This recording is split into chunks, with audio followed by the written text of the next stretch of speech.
This is Charter Local Edition. My name is Brad Pomerance. We are Club 20 in Grand Junction, joined by Bob Rankin. He is a member of the Colorado House of Representatives, one of 6 on the Joint Budget Committee. You see it all, you've seen it all, and it's hard to deny that these are better budgetary times. Is that fair, sir?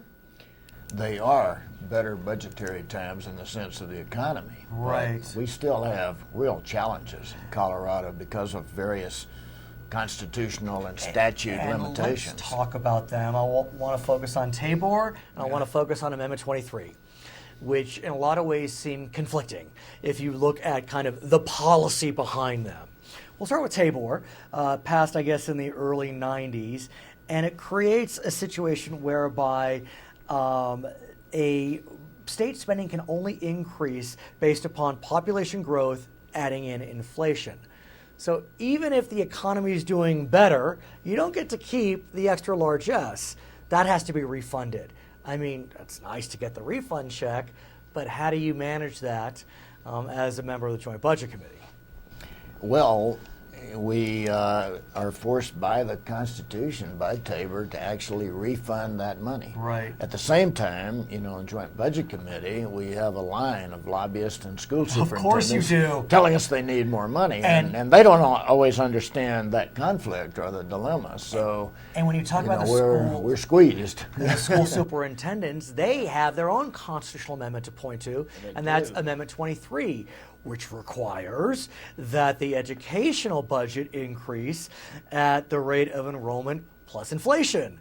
Right. And so it seems a bit contradictory. You're refunding on the one hand, but you're increasing the budget on the other hand. Right.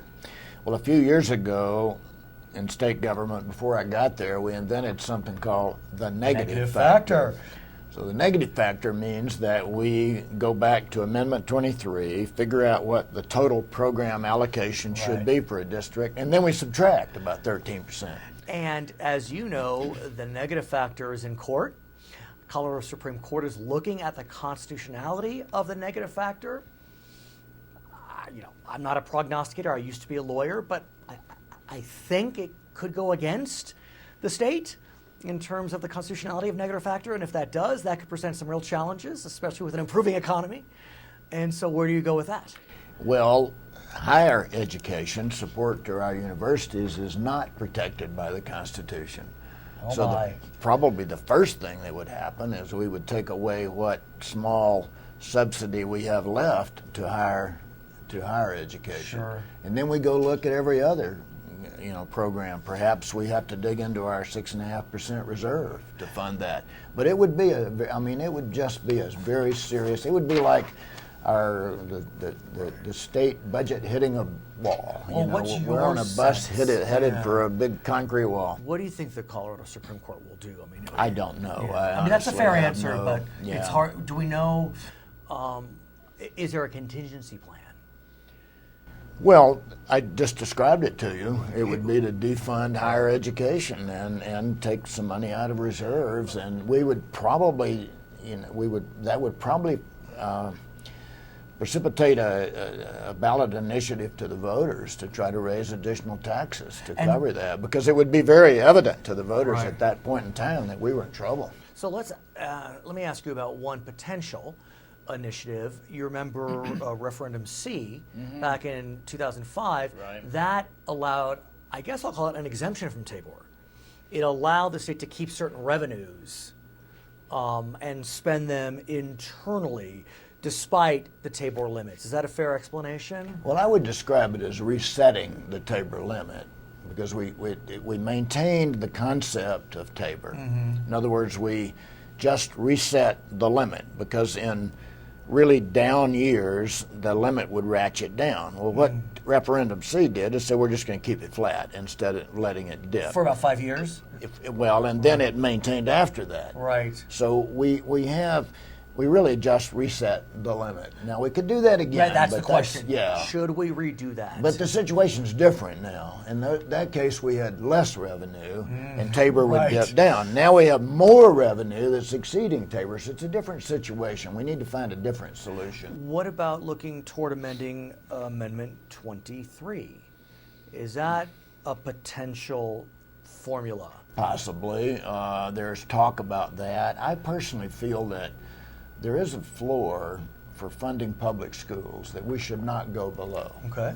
So, even if we completely repealed Amendment 23, we ought to maintain some floor. I mean, it's arguable as to what that floor is, but public school funding is sort of one of the very fundamental responsibilities of government, and we can't just say that we're going to take money away from that every time we have a problem. Could you look at Gallagher, Tabor, Amendment 23, and try to create a global solution? Absolutely. And But, what does that look like? The Gallagher Amendment has caused the state's share of school funding to go up. Right. And that puts pressure under Tabor. So if you could amend Tabor and Amendment 23 and Gallagher together in some new formula, that would be fine. That would probably take 3 different ballot initiatives, because our ballot initiatives are single subject. Right. So Is there a will to really try to tackle this issue? Because it is. We're going through a big public awareness campaign this summer to try to see what we can put on the ballot in 2016 to fix some of these things. So is there a will? We'll be doing some polling. We'll be doing a lot of ballot initiatives. Well, you see, the average voter, I mean, we're talking about the taxpayer Bill of Rights, for God's sake. The title. Are you going to vote against? Are you going to vote against the Bill of Rights for taxpayers? Are you going to vote to raise your property taxes without knowing more about it? Probably not.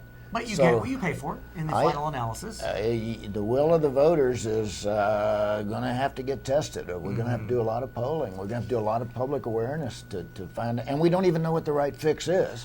I want to talk about a bullet that I think your district probably dodged, and that deals with the Colowyo coal mine. There was a lot of fear that that coal mine was going to be shut down. But it does seem that, at least in this case, the feds, the locals got together, came up with a solution. Right. And as we speak today, looks like Colowyo is going to stick around. That's How right. do you feel about that? Your district. It's in my district. It's right up the road here. Right. It was 220 jobs. Right. Critical. Doesn't sound like a lot of jobs if you're in Denver. But if you're 200, if you're one of the 220, for sure, Brad. I mean, so a lot of credit goes to starting with the local community who really got a lot of publicity for this, to a bipartisan legislative support from our federal and local legislators, our governor, all of our representatives and senators. Everybody got behind this. And a lot of credit goes to the Office of Surface Mining, who was given 120 days to completely redo their environmental assessment. And they did. And they did it. So, can this be a model, sir? Boy, I hope so. Because I know in Colorado there are so many debates about public lands and the federal government intruding and so many competing interests. But this is quite a paradigm. I've been very active on the issue of public lands. It's my 3rd year in the legislature, and after 3 attempts, I got a bill passed to set aside some money and some state support to help these local communities deal with the federal government in the so-called NEPA process to do environmental assessments. And that's, I think that we, the state, and this is true of all the western states, could be a much better partner with the federal government. That's fair. Think of it as a more muscular approach to dealing with the federal government. I want to thank you for joining us. I really appreciate it. His name is Bob Rankin. He is a member of the Colorado House of Representatives. My name is Brad Pomerance. At Club 20, this is Charter Local Edition.